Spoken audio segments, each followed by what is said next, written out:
जोर जबरदस्तीने आपण पाहिलं, त्यांना भेटू कसं देत नाही हे देखील पाहिलं. परवा देखील आमचे जे खासदार आहेत त्यांना भेटायला गेले होते हॉस्पिटलला, त्यांची भेट घेऊ दिली नाही. आणि हे सगळं होत असताना काल जो मोर्चा निघाला, आपण पाहिलं असेल उत्स्फूर्तपणे असंख्य तरुण तरुणी दिल्लीच्या रस्त्यावर उतरले आणि हे सगळे जे देशाचं संसद भवन आहे, जिथे एकेकाळी लोकशाही असायची, त्या संसद भवनाच्या दिशेने मोर्चा काढू लागले होते. आणि हे सगळं आम्हाला वाटलं होतं की कोणीतरी प्रधानमंत्री कदाचित लोकांना भेटत नसतील किंवा प्रेस कॉन्फरन्स घेत नसतील, पण एक तरी मंत्री येऊन पुढे ह्या 20 दिवसात बोलला असता किंवा आत्ता तरी कोणी चर्चेला पुढे आलं असतं. आपल्याला आठवत असेल अण्णा हजारे जेव्हा बसले होते तेव्हा मनमोहन सिंग साहेबांच्या कॅबिनेटमधून 5 मंत्री, एक नाही 5 वेगळे वेगळे मंत्री चर्चेला पुढे गेले होते. स्वतः विलासरावजी होते, अनेक मंत्री होते आणि सातत्याने विरोधी पक्षाशी चर्चा करत होते. अण्णा हजारे मूव्हमेंटच्या मागे जी भाजप होती त्यांच्याशी चर्चा करत होते. ह्या सगळ्यांशी चर्चा करण्याचा प्रयत्न होता. पण कालच आपण भयानक चेहरा पाहिला, तो म्हणजे ह्या भाजपच्या राजवटीचा. कदाचित ब्रिटिशकालीन अत्याचार कमी आहेत का, त्याच्याहूनही किती पटीने जास्ती काल आम्ही अत्याचार पाहिले. म्हणजे लहान मुलांना कोणी कानाखाली मारतंय, ही लहान मुलं शाळेतली होती, ती आंदोलनात आली होती का, तर त्यांच्या भवितव्यासाठी, त्यांच्या भविष्यासाठी कोणीतरी त्यांना कानाखाली मारतंय. महिलांना जसं मारलं गेलं, 1-2 महिलांचे मी व्हिडिओ पाहिले, कोणीतरी मागून त्यांना एक तो दांडुका मारलेला आहे, कोणीतरी जाऊन त्यांच्यावर लाठीचार्ज करत आहे. 2 महिला सापडल्या, त्यांना पूर्ण RPF रॅपिड ॲक्शन फोर्स पूर्णपणे जसं काही वेड्यासारखं लाठीचार्ज करत आहे. बरं, नावाच्या पाट्या देखील काढल्या या रॅपिड ॲक्शन फोर्सने. म्हणजे तुम्ही भारतीय नागरिकांवर, तुम्ही हिंदुस्थान्यांवरच लाठीचार्ज जो केला, एवढा भयानक केला, अमानुष्य केला की तुम्हाला कुठेही संवेदनशीलता नाही आहे की कोणासाठी आंदोलन होत आहे. असंच जर आपल्याला आठवत असेल तर शेतकऱ्यांना देखील हेच भाजप सरकार होतं ज्यांनी अर्बन नक्सल, माओवादी, दहशतवादी हे सगळं म्हटलं होतं. त्यांच्यावर टीअर गॅस सोडला होता, त्यांच्यावर तुम्ही पाहिलं असेल गोळ्या मारल्या होत्या. तसंच काल हेच झालं दृश्य. 19 तारखेला मुंबईत आमचं एक मोठं गॅदरिंग झालं, मोर्चा झाला आणि काल देखील अनेक लोक उत्स्फूर्तपणे वेगळ्या वेगळ्या पक्षाचे कोण असतील, कोण संस्थेचे असतील, कोण शिक्षक असतील, कोण विद्यार्थी असतील, काही काही असेच नागरिक रस्त्यावर उतरले होते, शांततापूर्व आंदोलन करत होते. काल चैत्यभूमी इथे देखील शांतपूर्व आंदोलन चालू होतं, शांततापूर्व आंदोलन चालू होतं आणि तिथून देखील पोलिसांनी जबरदस्ती करून ह्यांना गाड्यात भरलं आणि वेगळे वेगळे पोलीस स्टेशनला नेलं. कोणी भोईवाड्याला नेलं, कोणी वडाळ्याला नेलं, कोणी दादरला नेलं, कोणी शिवाजी पार्कला नेलं, कोणी माहीमला नेलं. अनेक जण मायनर्स होते आणि इलिगली डिटेंड होते. त्याच्या विरोधात तर आम्ही पुढची जी कारवाई आहे ती करूच, लिगली जी काय करायची ती करू या पोलीस स्टेशनच्या विरोधात. पण काल आमचे सगळे सहकारी, मग त्याच्यात अर्थात सागर देवरे आहेतच, साईनाथ आहे, आमचे आमदार महेश सावंतजी असतील, सूरज असेल, हे सगळेच धावून गेले आणि ह्या सगळ्या विद्यार्थ्यांना, ह्या सगळ्या तरुणांना पोलीस स्टेशनमधून सोडेपर्यंत सिद्धेश शिंदे होते, निशिकांत शिंदे होते, हे सगळे तिथे थांबले होते. तिथून यांना सोडलं, रात्री सुटका झाली आणि मग तिथून निघाले. पण आज पाहिलं तर सकाळी पोलिसांच्या मनात असं आलं किंवा भाजपाच्या राजवटीच्या मनात असं आलेलं आहे की ह्या सगळ्यांना लिगल नोटीस पाठवलेली आहे, अनेकांवर FIR टाकलेले आहेत. आणि आज देखील मला वाटतं दुपारी 100-1 मुलांना त्यांनी बोलवून पोलीस स्टेशनमध्ये दाबण्याचा प्रयत्न केला होता. तरी देखील आमचे सगळेच सहकारी पुन्हा एकदा गेले तिथे मदतीला.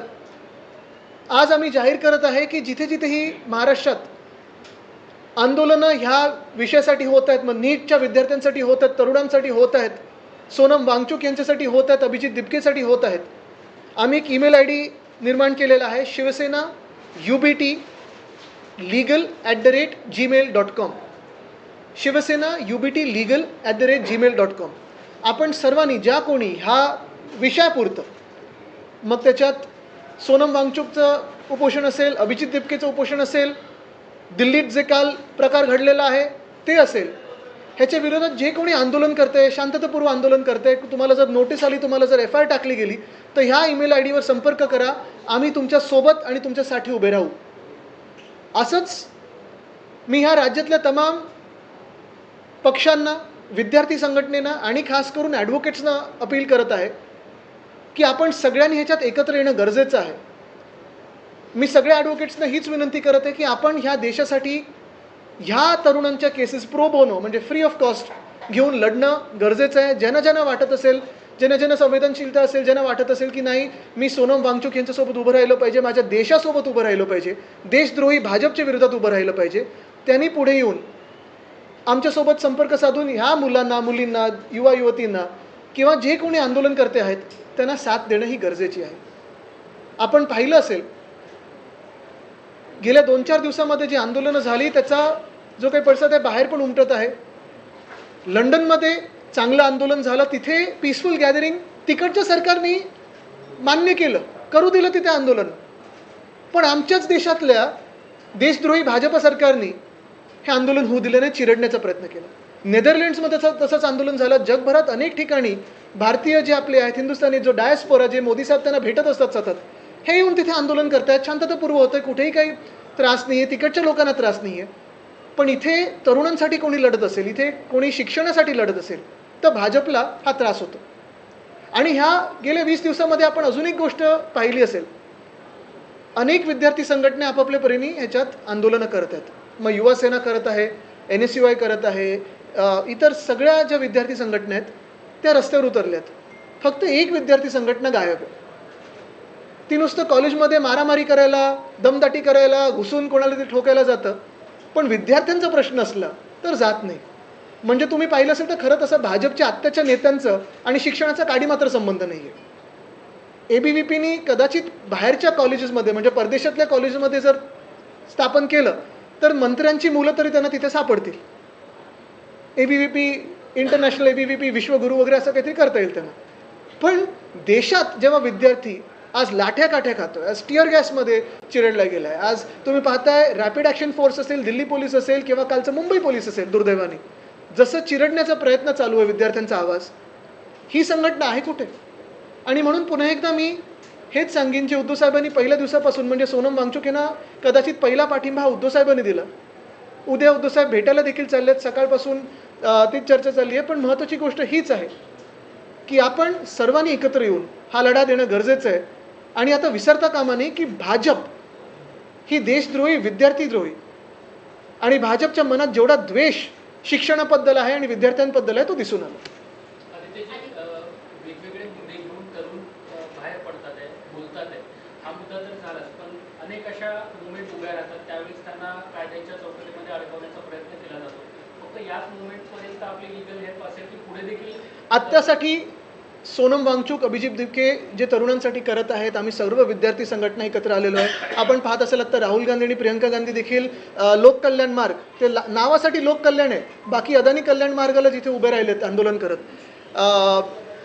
सॉरी, तुमचं चॅनल कुठे कट करायला पण लपवतो मी. पण मुद्दा असा आहे की हे सगळे विद्यार्थी संघटना एकत्र आलेत आणि आंदोलन करत आहेत.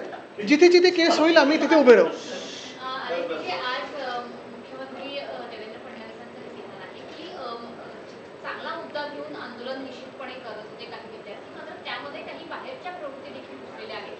जर त्यावेळेस पोलिसांनी त्या ठिकाणचा कंट्रोल घेतलेला नसता तर काही अयोग्य गोष्टी, अनावश्यक गोष्टी सुद्धा तिथे घडू शकलेल्या. नाही, आता ह्या राज्याचे ते जवळपास 12 वर्षामधून 10 वर्ष हे गृहमंत्री राहिलेले आहेत. आणि 10 वर्ष स्वतः गृहमंत्री राहून, जवळपास 7 वर्ष मुख्यमंत्री राहून त्यांना वाटत असेल की बाहेरच्या प्रवृत्ती अजूनही आपल्या महाराष्ट्रात येऊन काहीतरी घोळ घालू शकतात. म्हणजे फेलियर हे देवेंद्र फडणवीसच आहेत. आणि जर त्यांचा इंटेलिजन्स एवढा फेल होत असेल तर मग त्यांनी पद सोडायला हवं. त्यांना खेचणार लवकर दिल्लीमध्ये, पण त्यांनी केंद्रीय जबाबदारी स्वीकारू शकतील का हा विचार करावा. आणि दुसरं म्हणजे खरोखर 10 वर्षाची, 12 वर्षाची, 15 वर्षाची मुलं ही बाहेरच्या प्रवृत्ती आणू शकतील का? नीटमध्ये जे 20 मुलांचे सुसाईड झालेले आहेत, नीटमध्ये जो पेपर फुटला आहे, तुम्हाला एअरफोर्सला 200 वेळा ते हेलिकॉप्टर्स घेऊन जावे लागले आणि तरी री एक्झामिनेशनमध्ये गोंधळ आहे, मार्किंगमध्ये गोंधळ आहे, काही काही विद्यार्थी अजूनही सांगतात की गोंधळ आहे, तरी तुम्हाला वाटतं ह्याच्यात काही भलतं होऊ शकतं. मग केंद्रात एवढं तुमचं मजबूत सरकार असताना बाहेरच्या प्रवृत्ती येऊ कशा शकतात? म्हणूनच भाजपच्या तोंडाला फेस आलेला आहे. सर, मुख्यमंत्री म्हणाले की जर पोलिसांनी नसता तर काही अनावश्यक गोष्टी घडल्या असत्या. हो, नक्कीच. कारण भाजपच्या विरोधात कोणी बोलणं हे त्यांना अनावश्यक वाटतं आणि संविधान, लोकशाही अनावश्यक वाटतं भाजपला. तर ह्याच गोष्टी आहेत ना. तसं तुम्ही पाहिलं असेल, पूर्ण 20 दिवस आंदोलन हे शांततापूर्व होतं. काल पण जर कोणी मंत्री समोर आले असते आणि भेट दिली असती तर शांततापूर्व दिलं असतं. पण ते नड्डा साहेब बसले 5 तास, बसवलेलं आहे ना.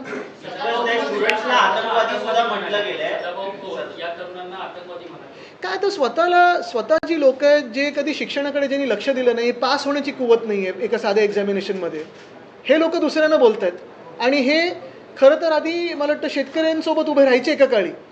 ज्या भाजपमध्ये गेलेत त्या भाजपानी शेतकऱ्यांना अर्बन नक्सल, माओवादी, दहशतवादी गोळी घालून झालेले आहेत दिल्लीच्या बॉर्डरवर. आणि आता परत जेव्हा शेतकरी जात आहेत तेव्हा परत बॅरिकेड्स लावणार आणि जमिनीत खिळे ठोकणार आहेत.